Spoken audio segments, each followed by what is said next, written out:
시온 중창단의 찬양이 일단 분위기로는 잡고 들어가죠. 예, 복장이 예사롭지가 않고, 예, 근데 우리 그 남성 파트의 복장은 좀,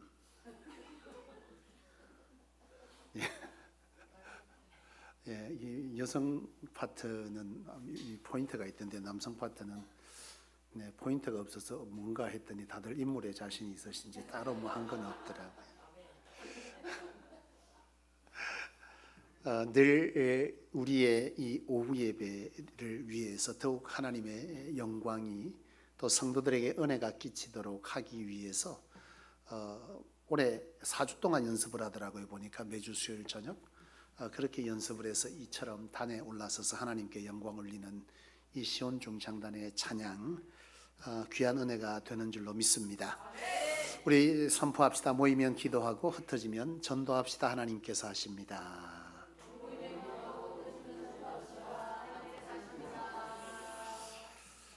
여러분 혹시 그 유명 메인 이벤트 같은 데 참여해 본 적이 있는지 모르겠습니다. 큰 행사들을 하잖아요. 큰 행사들이 있으면 그 행사 메인 이벤트를 하기 전에 반드시 앞에 순서가 있습니다. 그 순서가 뭐냐 하면 바로 초대 가수들의 노래하는 순서들이 있어요. 근데 이건 초대 가수들의 노래는 메인 이벤트의 앞에 보통 있어지는 그런 순서의 하나이지 실제로 가수들이 노래하는 것이 메인 이벤트는 아닙니다. 여러분 이 메인 이벤트를 하기 위해서 가수들이 와서 노래를 부르면서 분위기를 굉장히 이제 전환을 시키고 사람들을 집중하게 하는 효과들을 가지게 되는데요. 여러분 문제는 뭐냐면 우리가 예배 드릴 때 보통 예배 앞에 찬양들을 하지 않습니까? 그걸 사람들은 무슨 찬양이라고 합니까? 뭘 준비하는 거죠? 여기에는 굉장히 잘못된 오해 또는 성도들이 잘못 이해하는 데서 기인한 단어 같다는 생각을 하게 됩니다. 여러분 준비 찬양이라고 하는 것은 여기에 이 언어적 의미를 가만히 새겨보면 무엇을 위한 준비 찬양입니까? 예배를 위해서 준비하기 위해서 부르는 찬양이다 라고 한다면 이 준비 찬양의 목적은 뭐예요? 사람들의 마음을 뭐한다? 모두고 집중시키고 흩어져 있던 사람들 자 예배 드리니까 빨리 오세요 뭐 이런 의미로 하게 되는 노래 이런 의미가 그 속에 담겨져 있지 않을까. 그래서 많은 성도들이 예배전 찬양을 준비 찬양이라고 말하지 않을까 그런 생각을 하게 되는데요.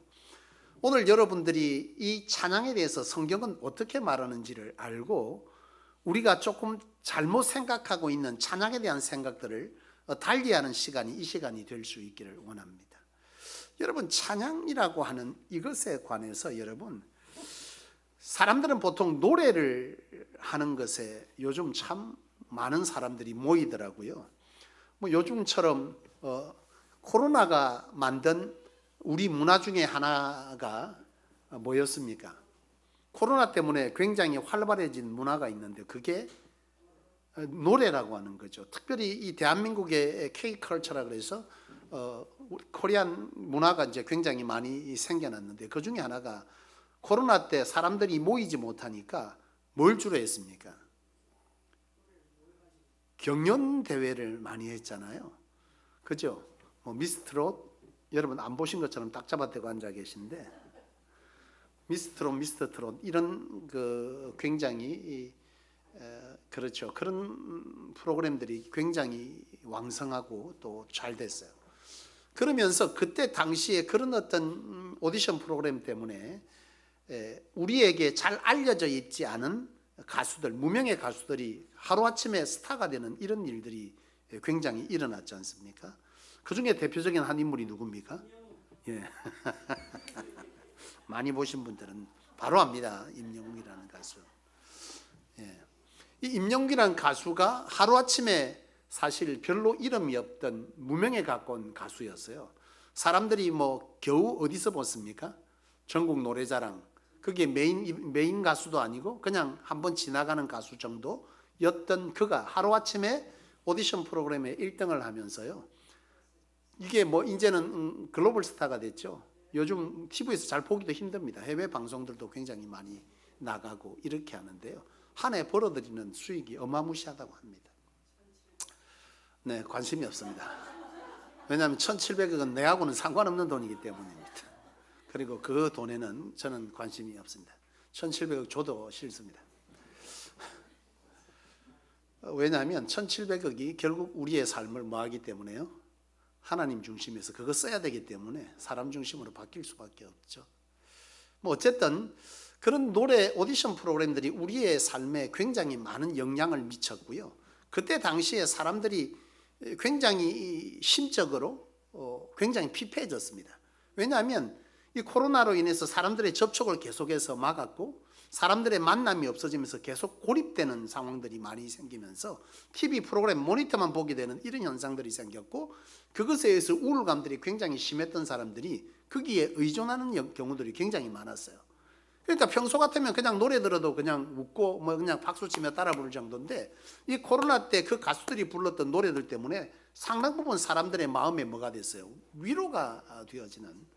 그래서 그저 그 노래를 부르면 사람들이 굉장히 뭐 했습니까? 막 그냥 들뜨고 울기도 하고 뭐 난리가 났어요. 예, 하여튼 우리 권사님께서 제 설교를 너무 잘 들으시고 호응을 해주는 바람에 아멘으로 해주시기를 바랍니다. 아무튼 그런 일들이 굉장히 일어나면서 사람들이 이 노래에 관해서 노래가 단순히 흥을 돋우는 일을 넘어서서 사람들의 마음을 만져주고 치료하는 이런 역할들을 했단 말이죠. 근데 여러분 저도 가끔 이제 이 TV 앞에 앉아 있게 되는 경우가 가끔 있는데 그때 보면 거기에서 지난번에 제가 설교할 때 혼이라는 노래 맞습니까? 예. 그 노래를 듣는데 네. 뭐 공이든 혼이든 네. 제가 공했는데 같이 머리를 끄덕인 분은 참 감사한 일이죠. 홍씨 말고요. 홍씨는 노래 몰라요. 공이라는 노래가 있는데요. 우리 박미숙 권사님이 전적이 조금 있어요. 왜냐하면 부산 우리가 망미동에서 개척하고 그 가요제를 할 때 박미숙 권사님이 출전한 가수입니다. 근데 입상은 하지 못했어요. 어쨌든 그 공이라는 노래를 제가 들으면서요. 그 가사가 굉장히 우리 인생을 말해주는 듯한 느낌이 드는 거죠. 많은 것들을 애써서나 결국은 뭘로 돌아간다?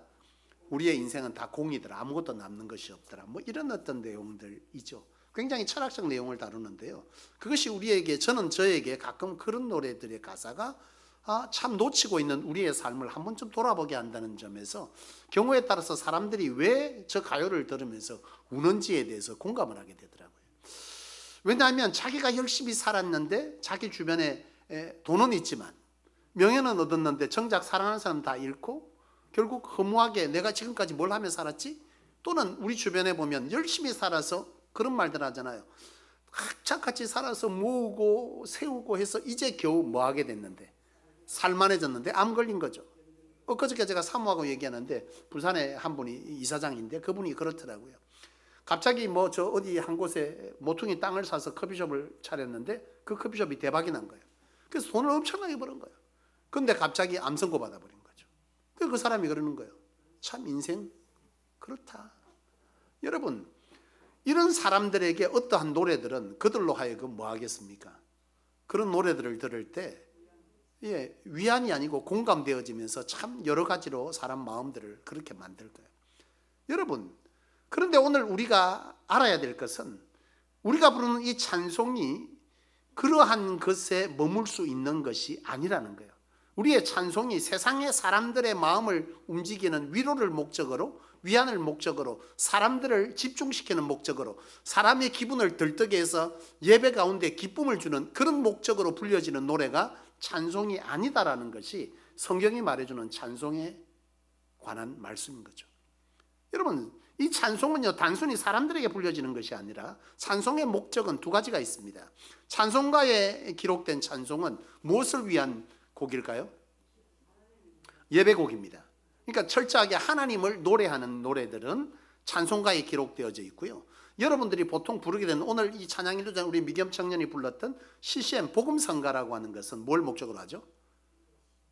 말 그대로 사람들이 그죠? 사람들의 마음에 대한 노래들, 뭐 사람들의 생각들, 하나님을 향한 뭐 고백들, 뭐 또 심지어 성경에 있는 구절들이 또 가사가 되어지고 곡이 붙은 이런 등등의 곡들이 있지만 그것의 목적은 무엇입니까?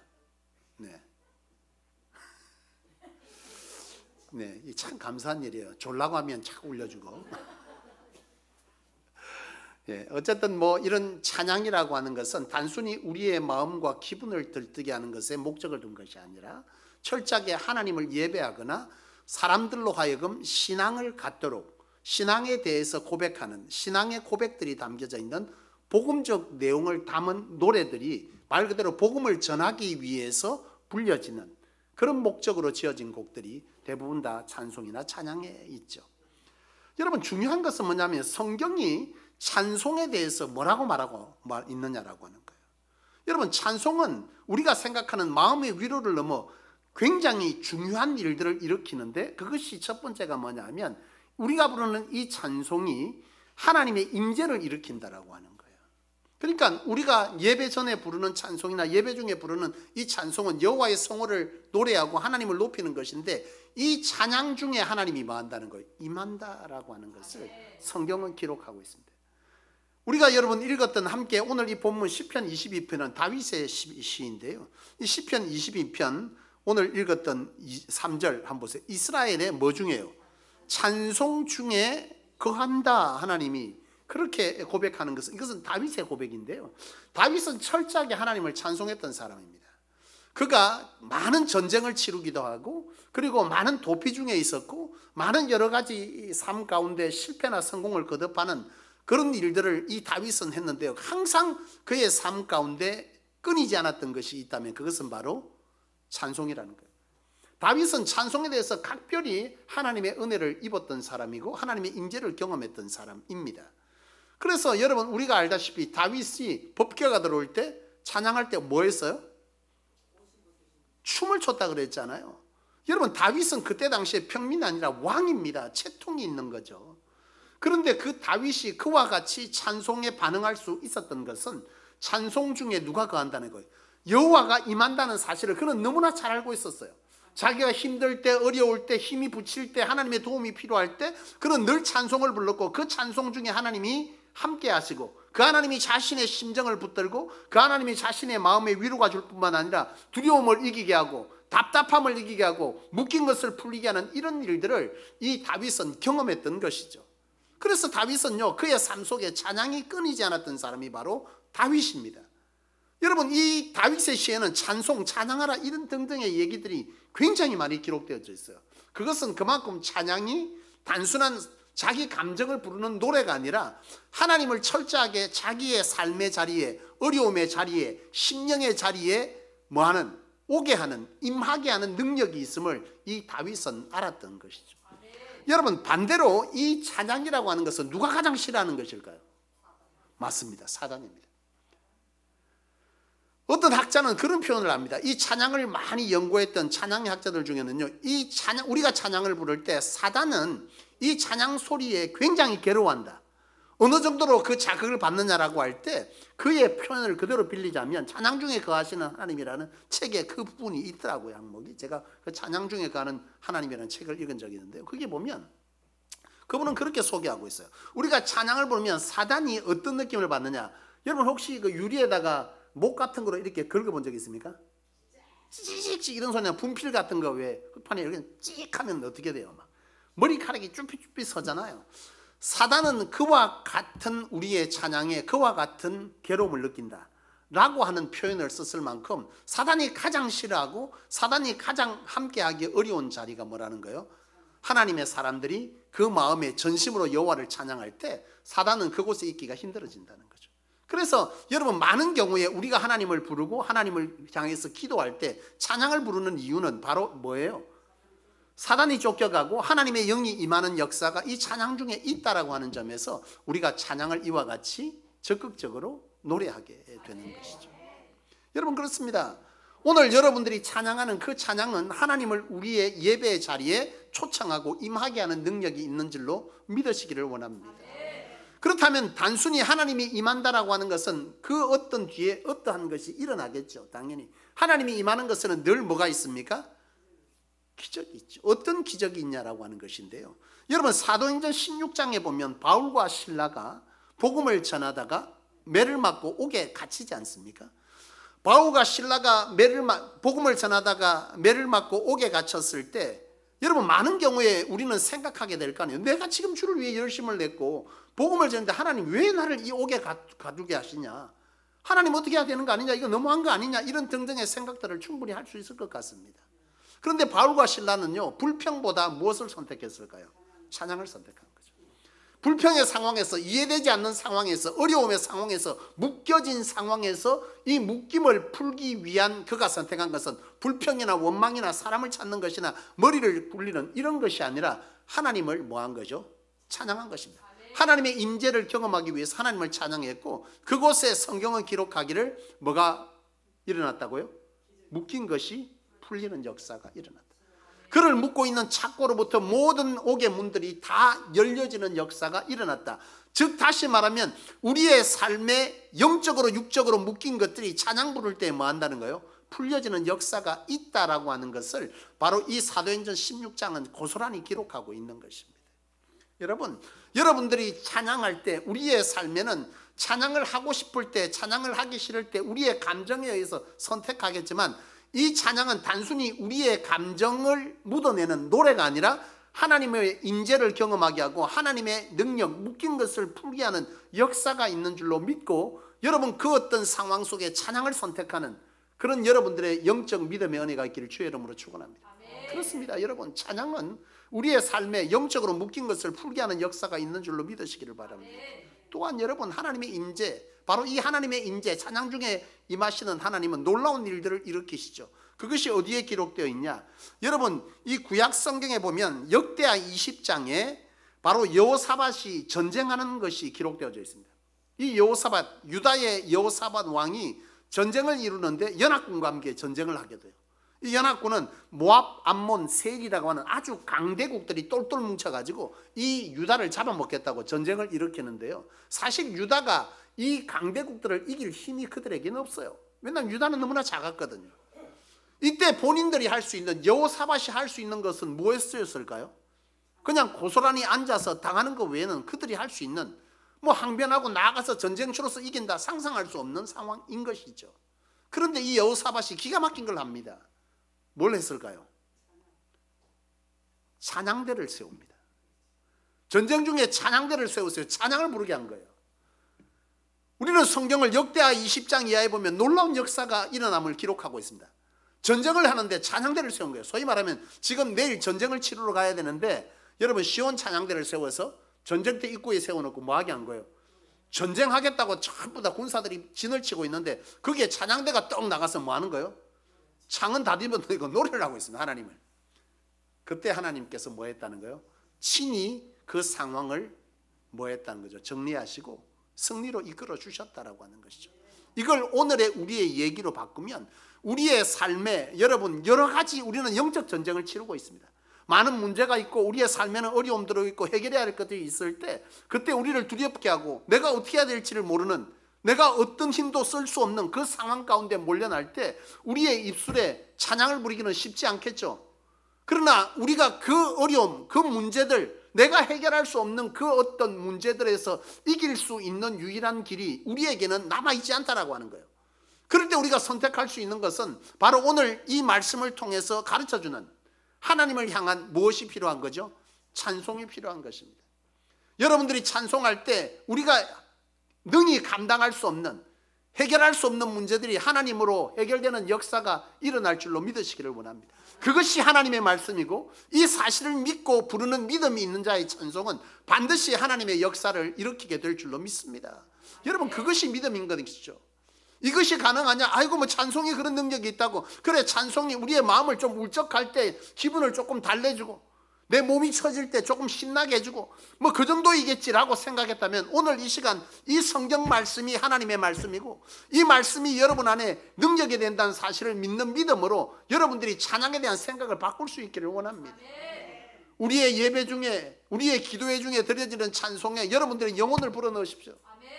그저 그냥 박수 치면서 조금 신나면 따라 부르고 또 뭐 처지면 같이 처져 있다가 졸다가 이게 아니라 찬송 중에 하나님이 거하시고 찬송 중에 묶인 것이 풀리고 찬송 중에 하나님이 승리케 하는 역사가 있다라고 하는 이 성경의 말씀이 우리에게 믿어진다면 우리의 찬양의 태도가 바뀌어지고 찬양의 자세가 달라지고 그 찬양 속에 우리의 영혼을 불어넣는 찬양의 소리들이 물려지기 시작한다면 이 성경에서 말씀하신 그날의 그 일이 오늘 우리의 이 현장에서 일어나게 될 줄로 믿습니다.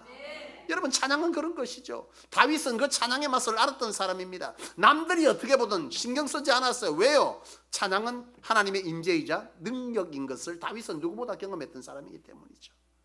그렇습니다, 여러분. 오늘 우리의 기도회 때 찬양이 하나님 앞에 우리의 진심을 담은 그런 찬양이기를 원합니다. 여러분, 상황이 아니라 하나님을 바라보고 찬양하십시오. 여러분, 악기들이 동원되어지고 여러분 여러 가지 막 그냥 쿵짝쿵짝 하면 사실 신나잖아요. 근데 거기에 우리의 몸을 맡기고 그의 리듬을 타서 찬양을 하는 것이 아니라 우리가 신이 나는 이유는 여호와 하나님은 우리의 생사화복을 주관하시는 여호와시라. 우리의 찬양 중에 하나님은 거하시며 그 찬양 중에 우리 묶인 것은 풀려지며 그 찬양이 우리의 문제들에서 승리를 가져다 준 자라고 하는 이 믿음 안에서 즐거워할 수 있는 찬양. 그렇다면 그 어떤 찬양의 여러 연주들이 부족하다 할지라도 비록 아무런 반주가 없다 할지라도 박수치면 우리에게 부르는 이 찬양만으로도 충분히 하나님 앞에 우리의 기쁨은 표현할 수 있는 즐거움이 될 줄로 믿습니다. 여호와께서 원하시는 찬양은 그것 아니겠습니까? 단지 이 악기는 우리에게 하나님을 향한 찬양을 부를 것에 뭘 돋을 뿐입니까? 그냥 즐거움을 잠시 돋을 뿐입니다. 그 이상 그 이하도 아닙니다. 상황이 노래하는 것이 아니라 하나님을 향한 믿음이 우리로 하여금 노래할 이유가 될 수 있기를 원합니다. 아멘. 여러분, 입술로 찬양을 하십시오. 몸으로 찬양하기를 원합니다. 여러분, 찬양할 때 나의 힘이 되신 여호와. 여러분, 또한 내게 강 같은 평화할 때 어떤 분들은 여러분 참 점잖은 분이 있어요. 제가 항석교에서 사역할 때 뭐 찬양할 때 정말 열심히 찬양했습니다. 통성기도 너무나 열심히 했어요. 왜냐하면 그때 나는 모든 게 두려웠거든요. 천주교에서 개종하고 1년 만에 신학교 가고 2년 차에 전도사 나갔습니다. 뭘 알아서 내가 전도사를 했겠어요. 찬양을 인도하는데 찬송가가 아는 게 없습니다. 몇 개가 안 됩니다. 단음으로 저거 겨우 쳐가지고 불려서 올라가서 찬양을 인도할 때는 온통 두려움밖에 없었어요. 그러면 그때 그 찬양을 해야 되잖아요. 전도사인데 담임 목사님 찬양하라는데 저는 잘 못합니다. 이렇게 할 수 있습니까? 해야 되는 거예요, 무조건. 요즘은 부교육자들 냉장고에 코끼리 절대 안 넣습니다. 코끼리 넣는 냉장고를 가져오면 넣겠다고 합니다. 그러나 제 시대 때는 아니거든요. 코끼리 냉장고 넣으라면 넣어야 됩니다. 그 찬양을 해야 되는데 몰라요. 해야 돼요. 두려움밖에 없어요. 여러분 어떻게 합니까? 오로지 하나님께 기도하면서. 그렇게 찬양을 할 때에 하나님의 역사가 제 안에 있은 거예요. 찬양을 하면서 막 뛰었어요. 나는 하나님의 역사를 믿었어요. 오로지 성령으로 내가 그것을 감당해야 했습니다. 그런데 그때 가끔 이 항소교회는 굉장히 역사가 오래된 교회입니다. 그게 뭐 제가 있을 당시만 해도 대학 총장이 3분이나 있었으니까 대학 총장이 3분이면 교수들은 부지기수로 있는 거죠. 한 번은 고등학교 교장 선생님이 왔더라고요. 자기 교장이라고 폼을 딱 잡고 와가지고 소개해 주기를 원했는데요. 교장은 명함도 못 내밉니다. 그때 당시에는. 기업가들, 뭐 변호사들, 뭐 의사들 부지기수입니다. 교인 한 400~500명인데요. 그런 사람들이 부지기수예요. 여러분 그런 분들이 예배를 참 이상하게 고상하게 드린다고 표현을 하더라고요. 하나님 앞에 좀 신앙을 고상하게 해야지. 그 말은 뭐예요? 통성기도 하지 마라 소리입니다. 주여 이런 거 굉장히 싫어합니다. 부르짖을 이유가 없는 것인지. 그런데 저는 했어요. 왜요? 그 길 외에는 내가 여호와를 붙들 길이 없었기 때문이죠. 근데 그때 막 찬양을 시작하는데요. 그렇게 말하면서 아유 시끄럽게 하나님이 그냥 귀가 먹은 것도 아니고 왜 이렇게 시끄럽게 찬양하나. 개의치 않습니다. 왜요? 내게는 여호와를 붙들 게 유일한 길이었기 때문이죠. 그런데 하나님께서 내 믿음 가운데 역사하시더라고요. 그 금요 심야기도 때 그런 분들이 앉아서 찬양을 하는데요. 나는 개의치 않았어요. 왜요? 하나님을 찬양해야 했고 내가 성령으로 통해서 그 일을 감당해야 됐기 때문에 그 어리숙하고 나이 26살밖에 안 되는 그 젊은 전도사가 정말 하나님 앞에 열정으로 통성기도하고 찬양할 때 그 속에 놀라운 역사를 일으키셨어요. 황석교 생긴 일에 보기 어려운 일들이 일어났습니다. 찬양 중에 하나님 역사하시고 그들의 심령을 만드시고 그들이 눈물로 기도하고 찬양하는 역사들이 일어나더라고요. 여러분, 찬양은요, 내게 강 같은 평안은 고상하게 하는 게 아닙니다. 정말 고상하면 뭘까요? 하나님이 보실 때 고상하면 내게 강 같은 평안 내게 저 권사는 오늘 뭔 일이나 왜 저리 신이 났어? 내게 강 같은 왜 저렇게 시끄럽게 노래를 하는 거야 그냥. 여러분 이렇게 있는 분에게 과연 성령이 역사하겠습니까? 아니죠. 아닙니다. 그렇습니다. 하나님 앞에 찬양은요 우리에게 영혼을 허락하시고 구원을 허락하시고 오늘 내 예배에 임재하신 하나님 그 분을 온전히 내가 노래하고 내 삶에 하나님이 묶임을 풀어주시고 오늘 저녁에 내 삶의 승리를 이끄실 그 여호와 하나님의 노래를 향한 그분의 성호를 노래하는 이 일은 우리에게 온전한 고백이 되어야 할 줄 믿습니다. 아멘. 찬양할 때 뜨겁게 찬양하기를 원합니다. 아멘. 입술을 벌려 찬양하시고 손뼉 치며 찬양하시고 손을 들어 고백하는 이런 역사가 우리 안에 있기를 원합니다. 아멘. 또한 여러분 찬양은요 감사로 찬양해야 할 줄로 믿습니다. 아멘. 여러분 그렇지 않습니까? 찬양 속에 감사가 있어야 하는 거 아닙니까? 찬양에 여러분 감사를 녹여내십시오. 지금 내가 어려운 상황 속에 그리 아니하실지라도 감사해요. 여러분 찬양의 가사처럼 그리 아니실지라도 무화과 나무 잎이고 외양간 송아지가 없어도 난 여호와로 즐거워하는 그 찬양의 가사들처럼 우리 안에 그 어떤 속에서도 여호와를 향한 찬양의 감사가 담겨져 있기를 원합니다. 아멘. 그런 곳에 하나님의 역사가 있지 않겠습니까? 아멘. 여러분 정기적으로 찬양하십시오. 어떤 상황 속에서도 항상 찬양을 습관하는 이 찬양의 습관은 참으로 신령한 습관인 줄로 믿습니다. 말씀을 맺겠습니다. 여러분 그렇습니다. 저는 오늘 이 오후 예배의 이 찬양의 능력에 관한 이 말씀을 가지고 오늘 우리가 드리는 예배의 찬양의 의미가 다시 한번 되새겨지고 우리가 찬양을 부르는 하나님을 마주하는 태도가 달라지고 그 우리의 찬양이 달라짐으로 통해서 하나님이 우리의 예배 가운데 임재하고 우리 속에 놀라운 역사를 일으키고 묶인 것이 풀려지고 우리의 삶의 문제들이 해결되어지는 역사가 그 예배 가운데 있게 되기를 원합니다. 아멘. 수많은 이적을 일으켰던 많은 부흥사 목사님들이 한결같이 말씀하는 것은 이미 예배가 시작되면 성령의 역사를 그들은 직감한다 그랬어요. 무엇으로 직감할 수 있을까요? 찬양입니다. 회중의 찬양의 태도를 통해서 이미 이곳에 하나님의 역사가 오늘 어떠한 사건이 일어날 것이다라고 하는 것을 많은 부흥사들은 직감한다 그랬습니다. 오늘 이 시대에 하나님의 역사가 왜 없을까요? 찬양하는 태도를 보면요 성도들의 찬양 속에는 진심도 그 어떤 것도 없습니다. 흥이 있으나 그것은 그냥 그저 가사나 이 악기에 대한 흥일 뿐 여호와를 향한 온전한 흥이 아니란 말이죠. 그 속에 하나님의 역사는 일어나기 어렵다는 뜻입니다. 그렇습니다. 여러분 우리의 이 예배 속에 하나님의 역사가 끊어버린다면 우리의 예배는 얼마나 힘든 예배고 우리의 예배는 얼마나 지루한 예배가 되겠습니까? 우리의 예배가 진정 하나님의 역사와 하나님의 만지심의 역사와 하나님께서 우리의 삶을 풀어주는 역사가 있을 때 우리의 예배는 기대되는 예배고 가끔 성도들이 새가족들이 오거나 성도들이 가끔 제게 하는 말 가운데 가장 제 마음을 설레게 하고 제가 사역하는 것에 힘이 나는 것은 예배가 기다려집니다. 그 예배가 기다려지는 그 얘기를 들을 때 저는 흥분되는 거예요. 단순히 제 설교의 문제가 아니라 성도들이 하나님 앞에 뭐 하고 있다는 거예요. 온전히 서고 있다는 예배자가 되고 있다는 이 사실은 그들의 삶 가운데 하나님의 역사가 있을 거라는 이 놀라운 사실을 제 안에 믿게 하고 그것들로 인해서 제 마음은 뛰기 시작하는 거죠. 그렇습니다 여러분. 2026년도 우리의 예배가 살아나기 위해서는 찬양이 살아나야 할 줄로 믿습니다. 이 찬양에 대한 바른 이해를 여러분 다시 한번 회복하시고 찬양 중에 거하시는 그 하나님 찬양으로 통해 우리의 삶에 놀라운 하나님의 임재 역사가 있게 되는 그래서 2026년도에는 우리의 삶의 행복한 신앙 행복한 삶이 충만되어지기를 원합니다. 2026년도의 주제는 행복한 신앙 행복한 삶입니다. 2026년도에 우리 안에 그런 놀라운 역사가 있게 되기를 또 그런 역사를 위해서 우리의 신앙을 다시 한번 되짚고 찬양을 되짚는 그런 귀한 은혜가 오늘 이 말씀 시간을 통해서 여러분들에게 있게 되기를 주의 이름으로 축원합니다. 기도하겠습니다.